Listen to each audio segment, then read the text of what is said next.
Bab 10.1. Antara aku, kamu, dan yang belum usai. Ruang tamu itu seperti medan perang dalam versi elegan. Sunyi, tapi penuh ketegangan.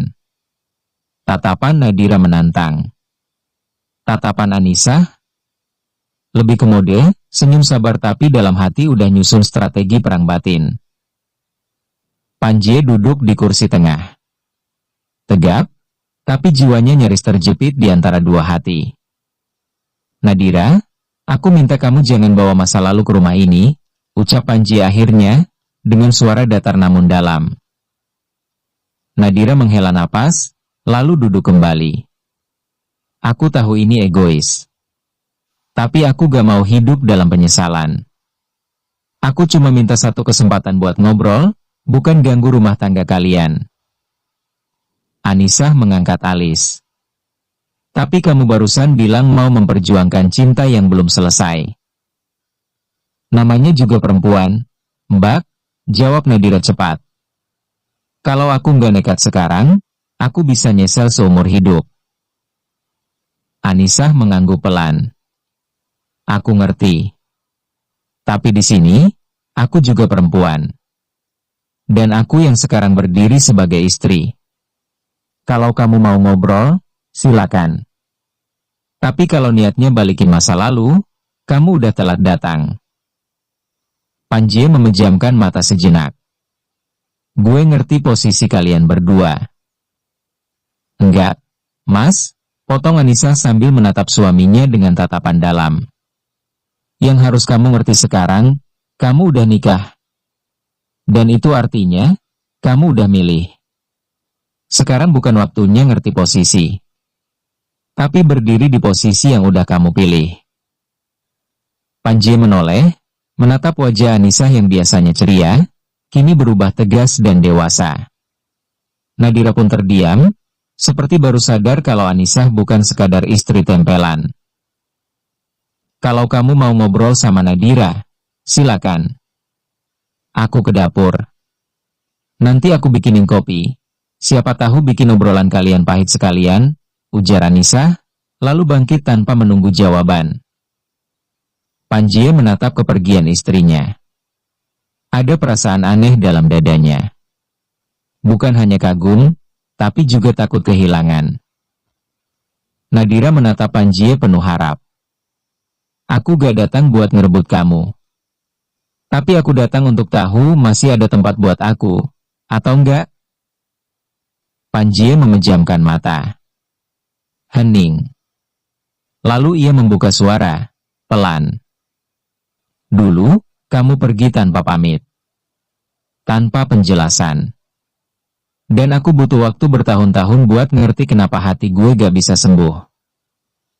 Nadira tersenyum getir. Tapi sekarang, lanjut Panji, ada seseorang yang masuk tanpa permisi. Tapi dia malah ngisi semua yang kosong di hati gue. Dia bawel, konyol, suka marah-marah, tapi tiap dia pergi sebentar aja, rumah ini terasa hampa. Nadira menunduk. Jadi, kamu udah gak ada rasa? Panji tersenyum kecil. Yang aku rasa sekarang adalah takut kehilangan dia. Bukan kamu. Dapur sunyi. Tapi di balik tembok, Anissa berdiri sambil menahan air mata. Ia mendengar semuanya. Dan senyum kecil muncul di wajahnya. Senyum penuh lega, walau matanya basah. Bab 10.2, Luka Lama, Janji Baru. Setelah Nadira pulang sore itu, suasana rumah jadi aneh. Bukan lagi panas, tapi dingin. Bukan karena marah, tapi karena masing-masing menelan perasaan mereka sendiri. Anissa duduk di beranda belakang sambil menyeruput teh. Panasnya teh kalah jauh sama panas di dadanya tadi. Tapi sekarang dia malah kedinginan.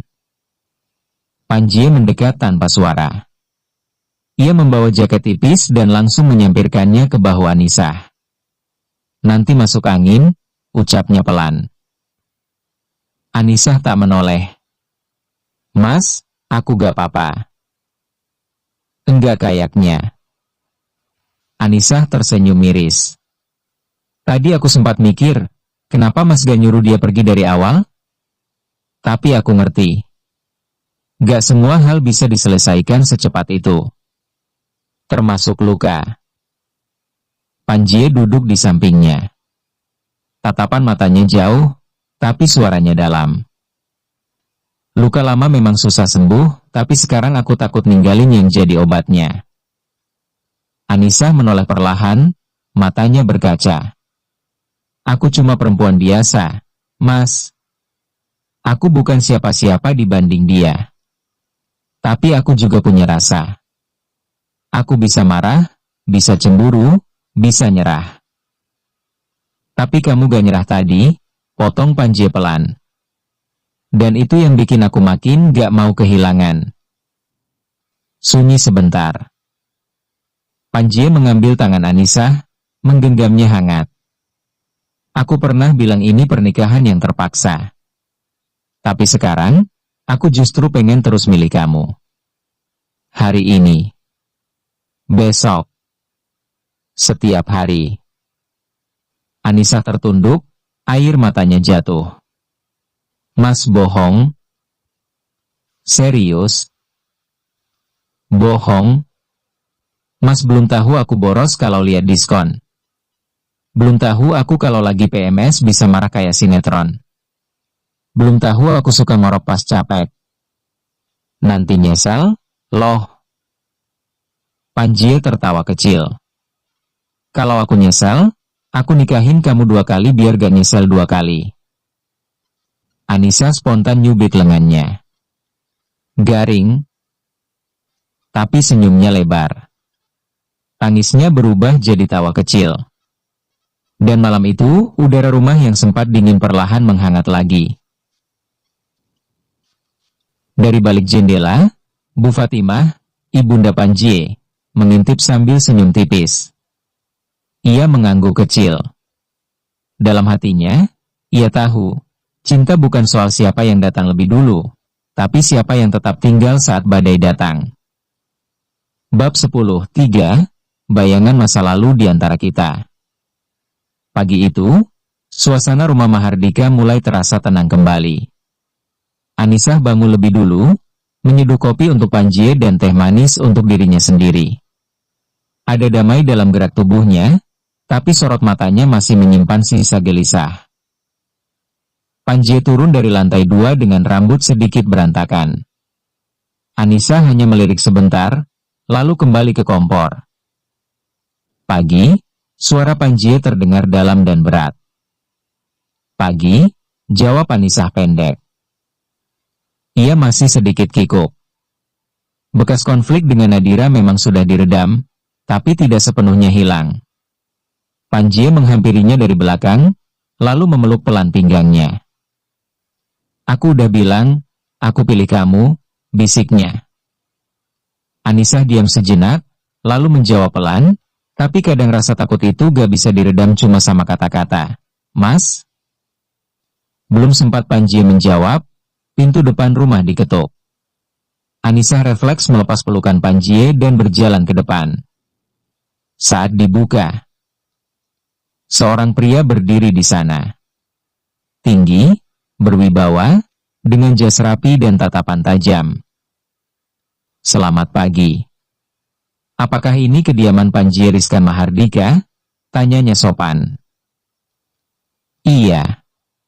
Bapak siapa? Ya? Tanya Anissa agak waspada. Saya, Davin Wijaya. Kakak dari Nadira. Anissa terdiam. Panjie yang mendengar dari dalam langsung muncul.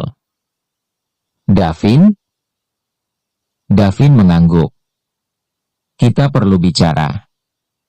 4 mata. Panjie melirik Anissa, lalu kembali menatap Davin. Kalau ini soal Nadira, aku kira sudah selesai. Davin tersenyum tipis. Sayangnya, belum. Dan ini bukan cuma soal cinta lama, Panj. Ini soal kehormatan keluarga. Anissa yang semula ingin pergi kembali ke dapur, spontan berbalik. Maksudnya apa, Pak? Davin menatap Anissa, lalu Panjie. Boleh saya bicara di dalam? Atau kita cari tempat netral? Beberapa menit kemudian, mereka bertiga duduk di ruang tamu. Suasana tegang. Davin membuka map kecil dan mengeluarkan lembar dokumen. Nadira memang datang karena perasaan. Tapi ada hal lain yang harus kalian tahu. 1 tahun lalu, Panjie pernah menandatangani kontrak kerja sama besar dengan perusahaan ayah saya, tanpa menyadari satu klausul penting. Panjie menyipitkan mata. Apa maksudmu? Jika terjadi pelanggaran personal atau pencemaran nama baik keluarga Wijaya selama masa kontrak berlaku, maka perjanjian bisa gugur dan konsekuensinya, kamu harus mengganti rugi. Nilainya tidak kecil. Anissa terkejut. Apa? Nadira datang untuk menjebak Mas? Davin mengangkat bahu. Saya tidak bilang begitu. Tapi kedatangan Nadira, drama yang terjadi, semuanya terekam. Dan sekarang nama keluarga kami dipertaruhkan karena publik tahu dia mendatangi pria yang pernah hampir jadi tunangannya yang sekarang sudah menikah. Panjie berdiri. Aku gak akan biarkan kamu atau keluarga kamu mengacaukan rumah tangga aku. Aku akan cari celah hukum dari kontrak itu. Davin menatap tajam. Kau bebas mencoba. Tapi ingat, Panjie, kadang yang menyakiti bukan hanya orang ketiga. Tapi ego yang kau pelihara sendiri. Davin pergi. Meninggalkan keheningan yang lebih menusuk daripada sebelumnya. Anissa memegang lengan Panjie. Mas, kita bakal baik-baik aja, kan? Panjie menatapnya dalam. Kita harus. Karena sekarang, kita bukan cuma pasangan suami istri. Tapi satu tim. Dan aku gak akan biarin siapapun merusak itu. Bab 10.4 Langkah Ayah, Suara Hati. Siang itu, suara mesin mobil mewah terdengar memasuki halaman rumah Mahardika. Anissa mengintip dari jendela, dan kaget bukan main saat melihat siapa yang turun dari mobil. Seorang pria parubaya dengan jas abu-abu elegan, sorot matanya tegas tapi tenang. Ia disambut hangat oleh Bu Fatimah di teras depan. Mas Arya tumben pulang tanpa kabar, ucap Bu Fatimah lembut. Arya Wijaya Mahardika, ayah Panjie, tersenyum tipis. Ada yang lebih penting dari sekadar kabar, Fatimah. Rumah ini sedang dilanda badai. Anissa langsung menghampiri dan memberi salam. Ia masih sedikit gugup di depan ayah mertua yang jarang sekali terlihat. Assalamualaikum, Pak, sapa Anissa sopan. Waalaikumsalam. Anissa, dengar-dengar kamu istri yang katanya suka bikin ribet, ya? Tanyanya pelan namun mengandung senyum di ujung bibir. Anissa langsung salah tingkah. Itu Mas Panji yang ngomong, ya? Saya enggak. Arya tertawa kecil. Tenang. Saya justru senang. Kalau kamu bikin dia ribet, berarti dia hidup. Tak lama, Panji turun dari tangga, terkejut melihat kehadiran ayahnya. Pak, kita perlu bicara, Panji. Mereka bertiga masuk ke ruang kerja. Bu Fatimah hanya bisa menghela napas dari kejauhan. Akhirnya si Arya juga turun tangan, gumamnya. Di dalam ruang kerja, suasana tegang kembali terasa. Aku dengar dari pengacara lama kita. Kamu ada masalah dengan keluarga Wijaya? Tanya Arya sambil membuka dokumen. Iya. Mereka mulai ancam soal kontrak, Pak, jawab Panji. Dan Nadira sudah datang ke rumah. Anissa tahu semuanya. Tapi kami gak sembunyikan apa-apa. Arya menatap putranya dalam-dalam. Bagus. Karena ayahmu ini lebih pilih anak yang jujur walau salah daripada pintar tapi pengecut. Panjie menunduk. Saya akan hadapi semua, Pak. Tapi tolong, jangan ganggu Anissa. Arya menyipitkan mata. Kenapa kamu pikir aku akan ganggu dia? Karena Anissa cuma perempuan biasa. Gak punya latar belakang elit seperti Nadira. Saya tahu dunia Bapak dan Bu Nadira gak bakal nganggep dia pantas. Arya mendengus. Kamu salah besar. Justru karena dia perempuan biasa, dia kuat. Perempuan luar biasa biasanya lahir dari kesederhanaan, bukan gelar. Lagi pula, Fatimah juga bukan siapa-siapa waktu saya nikahi dia. Panjie kaget.